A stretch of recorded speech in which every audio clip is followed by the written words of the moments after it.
ঐতিহাসিক ৰংঘৰ বাকৰিত আজি ভোগালী মেলাৰ আয়োজন কৰা হৈছে। আহক চাওঁ। যদি ভিডিঅ'টো চাই ভাল পায় তেতিয়াহ'লে লাইক কমেণ্ট এণ্ড ছাবস্ক্ৰাইব কৰিবলৈ নাপাহৰিব। আহক ভিতৰত গৈ চাওঁগৈ কেনেকৈ কি ধৰণে প্ৰস্তুতি কৰিছে ৰাইজে আৰু কি ধৰণৰ আয়োজন কৰিছে ভিতৰত। আহক। ইয়াৰ পিছতে বীৰেন বৰুৱা ডাঙৰীয়াক সম্বৰ্ধনা জনাবলৈ গৌতম চেতিয়াক অনুৰোধ জনাইছোঁ।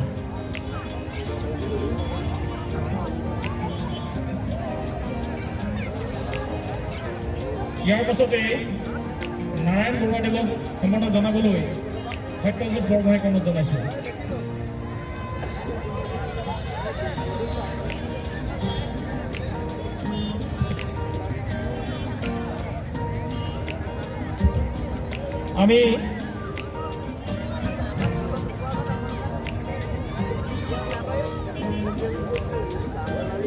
আমি মিকি কুচি কৃষ্টি সংঘ জাগিৰৰ ইৱা জনগোষ্ঠী লালিলাং নৃত্য সাজু হৈ থাকিবলৈ অনুৰোধ জনাই আমি বক্তব্য প্ৰদান কৰিবৰ বাবে মঞ্চ দিলীপ গগৈ ডাঙৰীয়াক অনুৰোধ জনাইছোঁ। এখেতৰ বক্তব্য ধন্যবাদ জ্ঞাপন কৰিছোঁ। নৱবৰ্ষৰ শুভেচ্ছা জ্ঞাপন কৰিছোঁ। ভোগালী বিহুৰ শুভেচ্ছা জ্ঞাপন কৰিছোঁ আৰু ৰংপুৰ মেলালৈ অহা সকলো ব্যক্তিক মই ভোগালী বিহুৰ শুভেচ্ছা জ্ঞাপন কৰিছোঁ। মই আশা কৰোঁ অকল শিৱসাগৰবাসীৰ নহয় অসমবাসীৰ মনত জাগ্ৰত হ'ব লাগিব ৰংপুৰ মেলাৰ বিষয়ে। এই অকল আহোমৰে সম্পদ নহয়, এই ৰংপুৰ মেলা অকল আহোম বিষয়ববীয়াসকলৰে নহয়, আহোমৰ সদস্যসকলেই ৰংপুৰ মেলাত অংশগ্ৰহণ কৰিব লাগিব এনেকুৱা কোনো কথা হ'ব নোৱাৰে। আমাৰ এই ৰংপুৰ মেলাত সকলো জাতি জনগোষ্ঠীক লৈহে আমি ৰংপুৰ মেলা উদযাপন কৰিব লাগিব। এই আহোমৰ ঐতিহ্য যিবিলাক আছে, বৰ অসমৰ ভেটি চাউলুং চুকাফাই যেনেকৈ সৎৰাজ মাৰি একৰাজ কৰিছিল, হাত ধৰি যেনেকৈ ধৰি ৰাখিবলৈ চেষ্টা কৰিছিল, জাতি জনগোষ্ঠীৰ মাজত ঐক্যতাৰ যি বান্ধোন বজাই ৰাখিবলৈ চেষ্টা কৰিছিল, এই ৰংপুৰ ৰংঘৰৰ বাকৰিতেই স্বৰ্গদেউসকলে ৰঙৰ উৎসৱ কৰি যি ৰং বিলাবলৈ চেষ্টা কৰিছিল, গছ তলৰ বিহুৱানী ৰাজকীয় মৰ্যাদাৰে আজি মঞ্চত উপৱিষ্ট কৰিবলৈ সক্ষম হৈছিল। সেই স্বৰ্গদেউসকলৰ সেইদিনৰ সাংস্কৃতিক অনুষ্ঠানবিলাকে আজি পৃথিৱী বিদেশী হৈ এটা আন্দোলনৰ সৃষ্টি কৰিছে। এই ঐতিহ্যৰ যিবিলাক পৰম্পৰা সেইবিলাক আমি ভুলি গৈ আমাক সকলো জাতীয় ৰংপুৰ মেলাত কি উলিওৱা হৈছে, কিতাপৰ পৰা আদি কৰি বহুত নানা ধৰণৰ বস্তু ইয়াত উলিওৱা হয় মেলাত। এবাৰ চাওঁ। ৰংঘৰ বাকৰিত প্ৰতি বছৰে এই মেলাৰ আয়োজন কৰা হয়। বহুত দূৰ দূৰণিৰ পৰা মানুহৰ আগমন ঘটে ইয়ালৈ এই মেলা চাবলৈ। বহুত ধুনীয়া, আটক ধুনীয়াকৈ সজাই তোলা হয় ৰংঘৰ বাকৰি। এইখন হৈছে কিতাপৰ দোকান। নানা ধৰণৰ কিতাপে ভৰপূৰ হৈ আছে ইয়াত।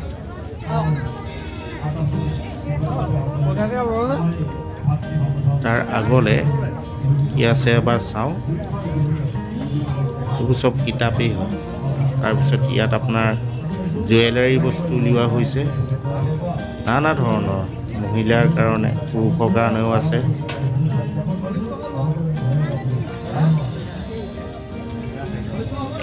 গামখাৰু উলিয়াইছে, চেইন উলিয়াইছে, খাৰু উলিয়াইছে, দুগদুগী উলিয়াইছে। দাদা এইবোৰ ক'ৰ পৰা আনিছে আপোনালোকে?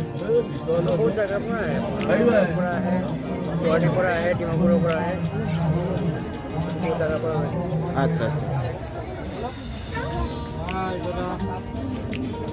আচ্ছা। হাই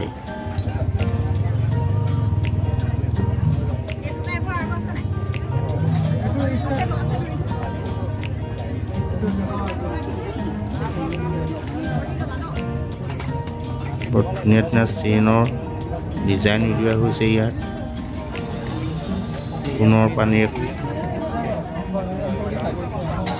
পানী লগোৱা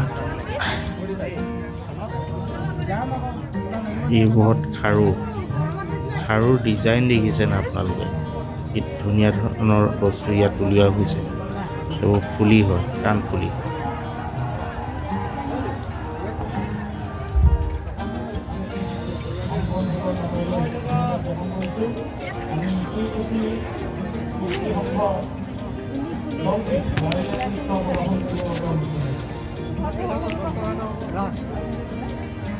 এইবোৰ চুলিত মৰা ৰছী হয় ইয়াত মাইকী মানুহবিলাকে চুলিত মাৰি পিনি দাদা এইবোৰ কি হয় চুলিকোছা বান্ধি ৰাখিব পাৰে কিহৰ ৰবৰ চুলিত মৰা আচ্ছা তাৰপিছত ইয়াত আহিছোঁ ইয়াত আপোনাৰ কাঁহী বাতি প্লাষ্টিকৰ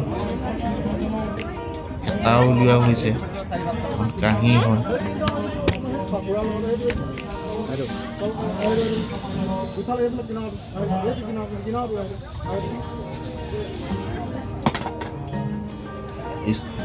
ষ্টিলৰ হেতাও উলিওৱা হৈছে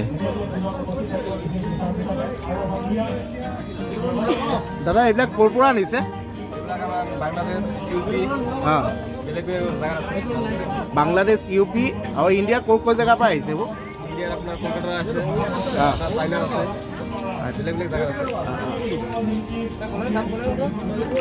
বাইদেউ সেইখন দেখাওকচোন এইখন চাই পিনি ভাল লাগিছে দেই চাহ দিয়া এখন ভাল লাগিছে বহুত ধুনীয়াকৈ দিব পাৰে আপুনি ইমান ধুনীয়াকৈ বনাইছে এই বস্তুবিলাক অসমৰ বাহিৰৰ পৰা আহে যেনে আপোনাৰ ৱেষ্ট বেংগল বাংলাদেশ বিহাৰ এনেকুৱা জেগাৰ পৰা আহিছে এইবোৰ আকৌ বেগ উলিয়াইছে বেগ নানা ধৰণৰ মাইকী মানুহে ব্যৱহাৰ কৰিব পৰা বহুত টুপি ওলাইছে ঠাণ্ডা দিনত পিন্ধিব পৰাকৈ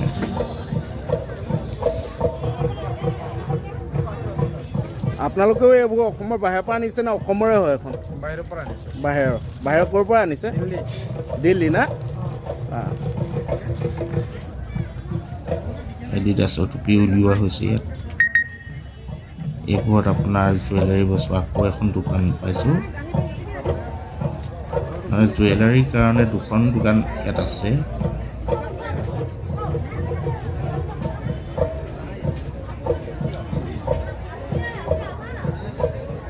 আপোনালোক এবাৰ ইয়ালৈ আহিব প্ৰতি বছৰে পতা হয় মাঘ বিহুৰ দিনা মাঘৰ 1 তাৰিখে পতা হয় তাৰমানে এইবোৰ আপোনাৰ পেন উলিয়াইছে এইবোৰ মাইকী মানুহৰ পেন উলিয়াইছে এইবোৰ শাৰী প্ৰাইজো বহুত কম 150 টকা 300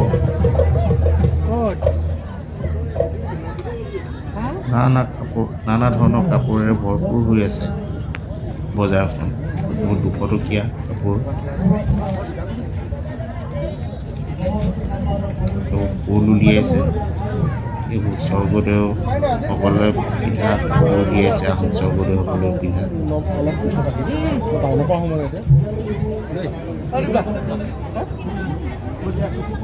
ধুনীয়া লাগিছে চাওকচোন এবাৰ হেৰি কৰোঁতে প্ৰথম আৰম্ভণতে কিবা বস্তুবোৰ দেখুৱাই দিয়া মেলা সেইখিনি ওলালে গৈছে চব মই আকৌ মাইকী মানুহৰ কাৰণে কিনিবলৈহে আহিছিলোঁ ভিডিঅ' কৰিম লগতে কাপোৰো কিনিম বুলি ইয়াত আহিছোঁ বাইদেউ এবাৰ চাৰ্টটো দেখাওকচোন ধুনীয়া দেখিবলৈ আমাৰ হেৰি পেনটো কি বুলি কয় পটলনে সিহঁতি চিলাবলৈ হ'লে আপোনাৰ ফাঁচিতে সেইটো যদি অৰ্ডাৰ দিওঁ কিমানমান পৰে এই চোলাটো চাওকচোন কি ধুনীয়া ডিজাইন দি বনাইছে এইবোৰ হৈছে ফুল নানা ধৰণৰ ফুল ৰঙা বগা হালধীয়া নানা ধৰণৰ ফুলে এই দোকানখন ভৰপূৰ হৈ আছে ইয়াত আকৌ আপোনাৰ আছে আচাৰ ইয়াত আচাৰো আপোনাক খোৱা সকলোৱে বুজি পাব কিমান এইবোৰ আচাৰ বনোৱা ব্যৱসায়ীবিলাক অসমৰ বাহিৰৰ পৰা আহিছে।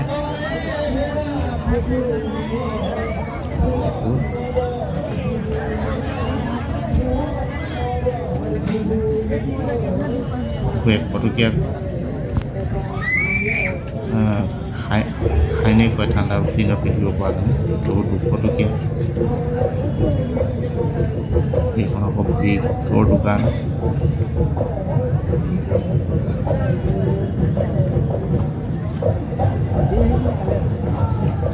গামোচা এইবোৰ দাদা ক'ৰ পৰা অনা হৈছে? মাইকী মানুহৰ ডিব্ৰুগড় ন? কাপোৰ লোকেল মুগা কাপোৰ উলিওৱা হৈছে, পাট মুগা কাপোৰ। এইখনত আকৌ আপোনাৰ আঙুঠি, ফুল আৰু আপোনাৰ ষ্টিলৰ যিবোৰ আপোনাৰ ৰুটি বেলিব পৰা আপোনাৰ বেলনা হ'ল, এই বেলনাবোৰ উলিওৱা হৈছে ইয়াত। ৰুটি বেলিব পাৰিব ইয়াত, বহুত ষ্টিলৰ হয় পুৰা। কলহ উলিয়াইছে, ফুল।